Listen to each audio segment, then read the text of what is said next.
আসসালামু আলাইকুম। অনেক সময় দেখা যায় শিশুদের নাক থেকে রক্ত পড়ে এবং বাবা মারা খুব প্যানিক হয়ে যান। গরমকালে এটা বেশি হয়, আরও যখন গরম করতে থাকবে এই সম্ভাবনাগুলো অনেক সময় আরও বেশি বাড়তে পারে। হয়তো বা আগে কখনো এরকম হয়নি, নতুন করেও হতে পারে, এটা নিয়ে ভয় পাওয়ার কিছু নেই। যদি কোনো শিশুর দেখা যায় ওই মুহূর্তে ব্লাড প্রেশারটা বেশি, তখন মনে করা হয় যে প্রেশারটা বেশির ফলেই নাক থেকে রক্ত বের হচ্ছে। আসলে কি হয়, নাক থেকে যখন রক্ত বের হয় তখন ভয়ের কারণে, স্ট্রেসের কারণে কিন্তু ব্লাড প্রেশারটা বেড়ে যায়। সো 3 মিনিট পরে অথবা 10 থেকে 15 মিনিট বা 20 মিনিট বা হাফ অ্যান আওয়ার পরে রিচেক একটা ব্লাড প্রেশার মাপতে হবে। তারপরে ওই মুহূর্তে যেটা করবে, যখন নাক থেকে রক্ত বের হয় 3 মিনিট অবশ্যই ওই নাক জোরে চাপ দিয়ে, যেই নাকের যেই রাইট পার্ট অথবা লেফট পার্ট, যে পার্ট থেকে ব্লিডিংটা হচ্ছে সেই পাশে চাপ দিয়ে ধরে রাখতে হবে।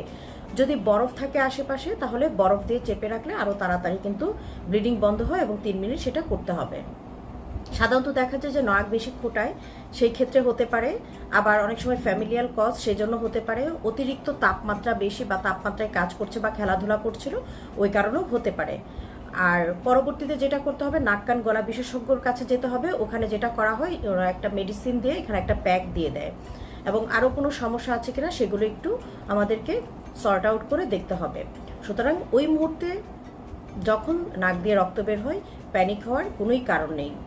এবং ব্লাড প্রেশার অনেক সময় দেখা যায় chronic kidney disease, nephrotic syndrome অথবা স্টেরয়েড পাচ্ছে এই ধরনের বাচ্চাদের, খিঁচুনির বেলায়ও আমরা অনেক সময় স্টেরয়েড দিয়ে থাকি এবং সেই স্টেরয়েড পাওয়ার ফলে কিন্তু ব্লাড প্রেশারটা বেশি থাকে, সেই কারণেও কিন্তু নাক থেকে রক্ত বের হতে পারে।